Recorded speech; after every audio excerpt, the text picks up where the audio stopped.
Now that we have talked about different components of a menu, the type of manpower that you might require, the different types of cuisine that can be helpful, right? Now, first understand one thing. I've been talking about creating a perfect menu, an effective menu, and all that stuff. First thing first, your menu needs to have a primary product range. Why? A primary product range is important because it will define your brand. That this guy is master of this simple thing, this new thing, this happening thing, and nobody is doing that. Okay? And why a master of one trade rather than a jack of all trades? Because that's what it is all about. In a business, you need to stand out, you need to be focused on one main thing that you can do which no one else can. And then why do you need the remaining stuff? Say you focused on a main course or you focused on one type of starter, and then the remaining, why do you need that? Just to make other people happy, just to complement that food. So if you're focusing on one primary food product or a category, you have to influence the maximum of your menu on that. But then the remaining product should be playing a supporting role, nothing more than that.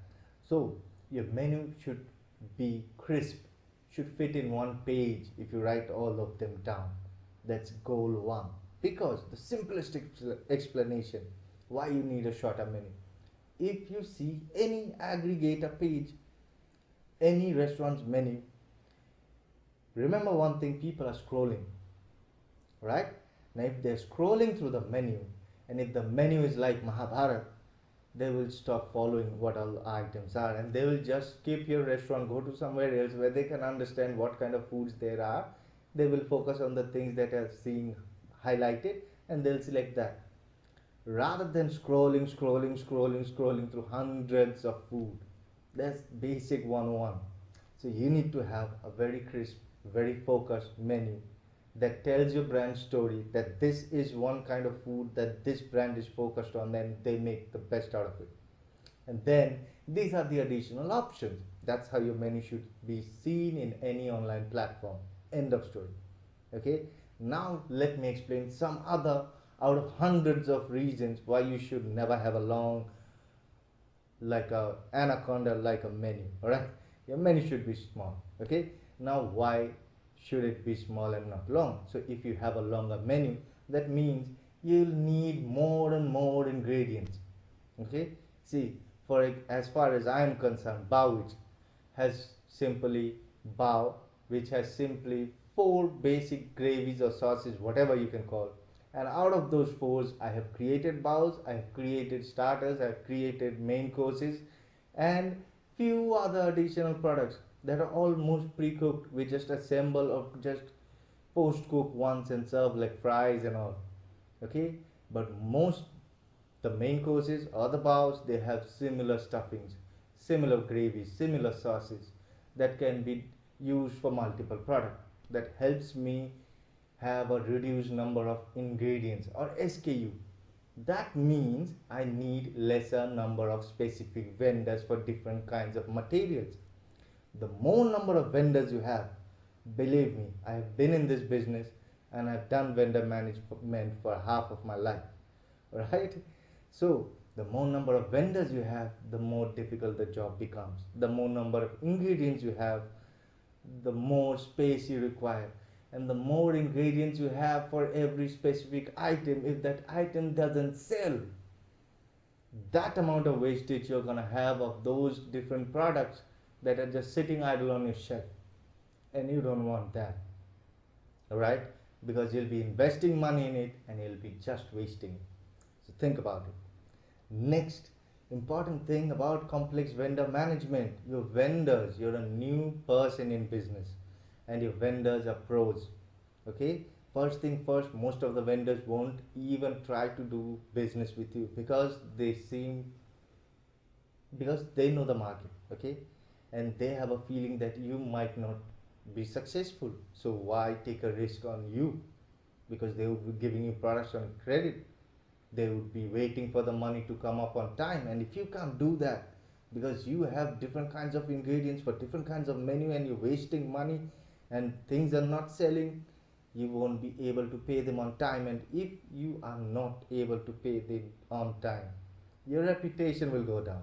And once it's down, believe me, vendors in a market, they talk. And if one vendor is not happy, other vendors won't be able, you won't be able to negotiate with the rest, and you won't be able to get different other vendors on the rest of the time. Okay, so you need to have a very specific menu, and a menu that is so crafty that it needs almost similar ingredients. So similar ingredients would give you similar kind of preparations. Lesser the mise a plat, the lesser the time you need to prep, the lesser the space you need to keep those preps. So the lesser amount of refrigeration freezer units you need for those, and thus lesser amount of space you need. Okay, so you need to be crisp on the spot and with a very specific menu. Okay, now what are the other things that can become a problem? More ingredients, more purchase cost. More purchase cost becomes a problem because you need more money for it, and the more money you spend on purchasing, the more amount of liquid fund you have for your rest of the costs that you might incur on your day-to-day expenses. Right, every operation needs different kinds of operational cost. You cannot just keep on spending money on purchases. You cannot just keep hoarding stock because you're buying from vendors, not from Amazon, not from a local market. You need reduced cost product, reduced prices for different kinds of products, and for that you need to buy in bulk. So the more bulk stock you're storing in your backyard, the more chances are they're going to go on waste, and you don't want to play that out. Okay, so the best way to do is to be crafty and be simplistic and have a very crisp menu. Okay, now again, there's different kinds of managemental problem along with it. So if you have a lot of items on stock, lot of different kinds of ingredients, you'll have to have different kinds of stock management into it, and it'll become difficult to track. You won't be able to have the heads or tails of food cost, what's happening. You won't be able to understand what kind of a wastage is happening and why, which item is not selling, which ingredient is not happening, and most of the time half your menu would be offline, and you don't want that. Okay, if people are coming in, they are trying to buy one product, they bought it once, and next few days it's offline because you don't have the stock, or you couldn't arrange the stock, or the stock went waste, and the menu is offline, people will not see a consistency of your services, and so they will not rely on you to fulfill their cravings for certain products they had once, and rather they would search and find some other restaurant, and you don't want that. Okay, so make your menu as simple, as crispy, as small and concrete as possible, and be crafty about it.